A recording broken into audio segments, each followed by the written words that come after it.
thank you, Paul, for that introduction. It does sound as if I can't keep a job and keep moving around. Anyway, it's a pleasure to be here. I have to say, I like Manchester, been often, and so a pleasure to see you all here coming to this talk. Now, I'm going to talk about one of the most fundamental questions in biology, perhaps the most fundamental questions, what is life? To be honest with you, it's rather easy to ask, but not so easy to answer. I'm not quite sure I will give you a dictionary-like definition, but I hope by the end of the talk you will have a better sense about life on our planet, because there's an extraordinary diversity of life on this planet. I mean, all around us are bacteria, fungi, plants, animals, and of course ourselves, human beings. And really the question that I want to consider is, what is it? What is it that links all these different life forms together? What are the commonalities between all life that we see around us? Now, it's rather a long time ago, but I think it was a butterfly. You can see it here. Well, not that particular butterfly, but a butterfly of that species, that first started me thinking seriously about questions like this. It's a yellow brimstone butterfly. You see them in early spring, yellow butterflies in your garden. It'll be a brimstone yellow.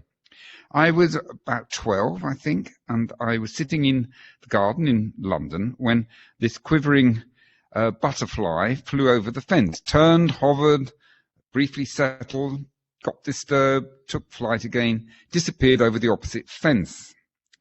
Now, this intricate, perfectly formed yellow butterfly did make me think, because it was both utterly different to me and yet somehow familiar as well.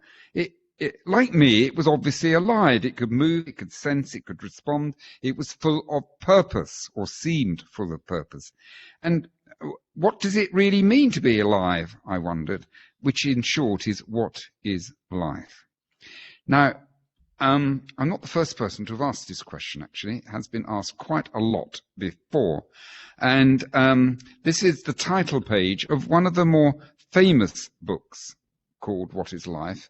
And there's quite a collection of them if you go to Wikipedia. This one was written in 1944 by the high energy physicist Erwin Schrödinger. He wrote one book on biology. This is it.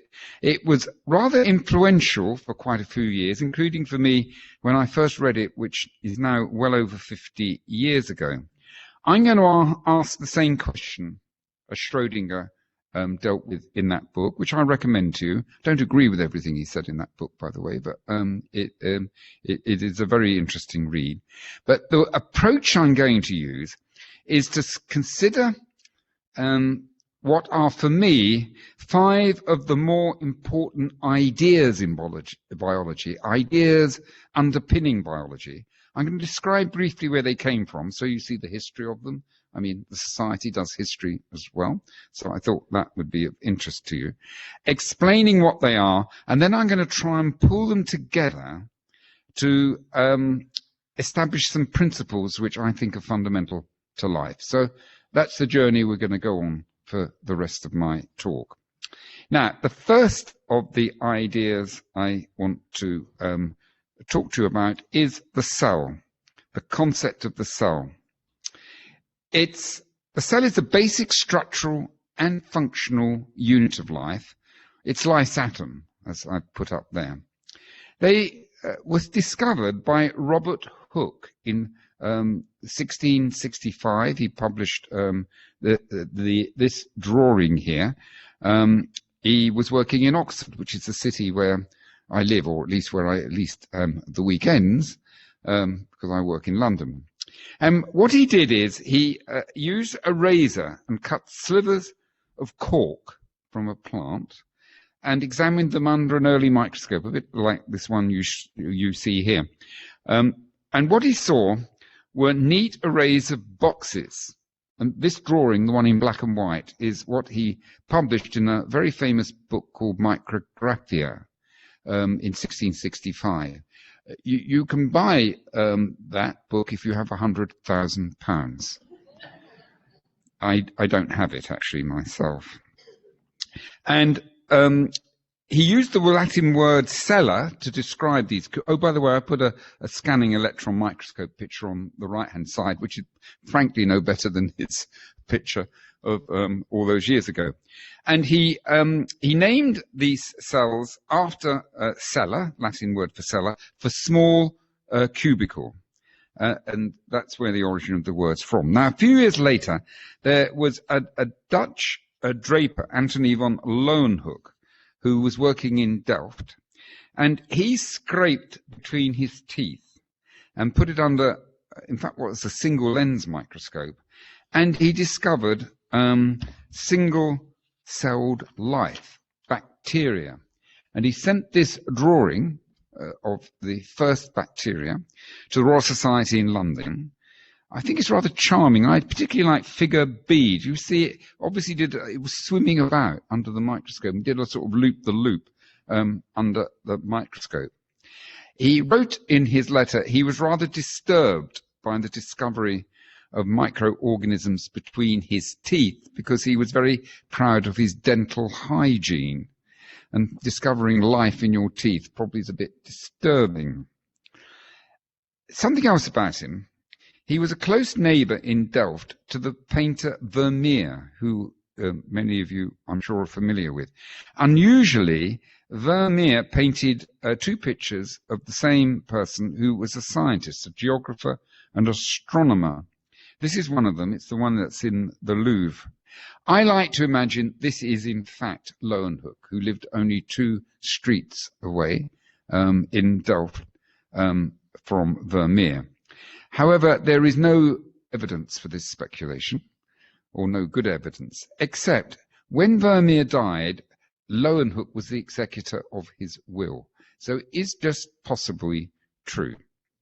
Now, over the next 2 centuries, from the 1660s onwards, it became clear that all living organisms consist either of a single cell, like that bacterium, or a collection of cells, such as ourselves and most living things we see around us.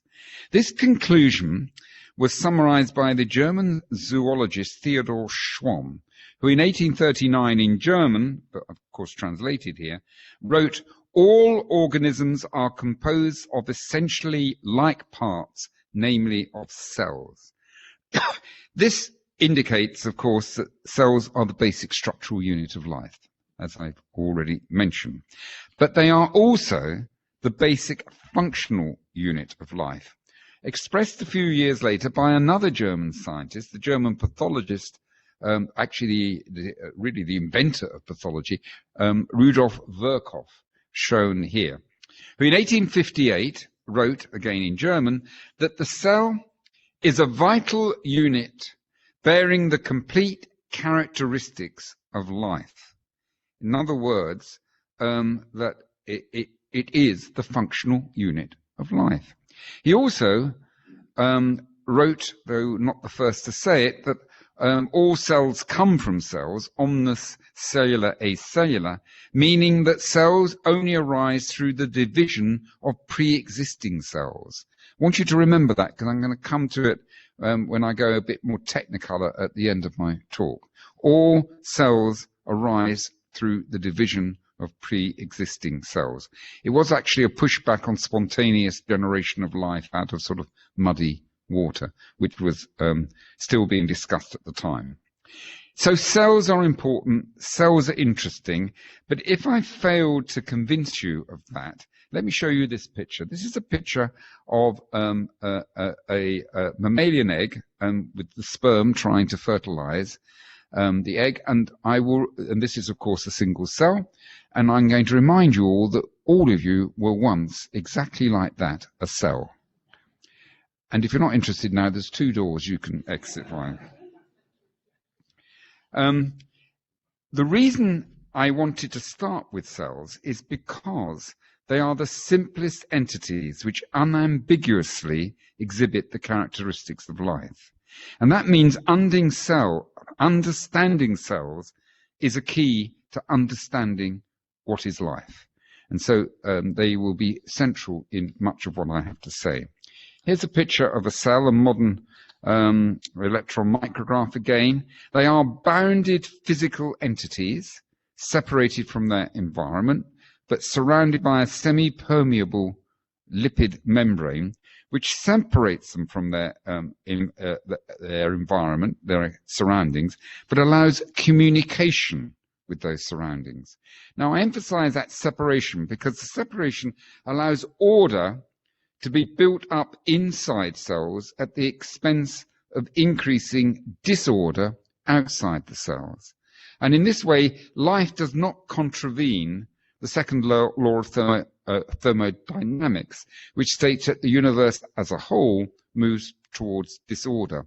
And I mention this because this law often troubles physicists thinking about life, because they think, how could this order, this complexity be maintained?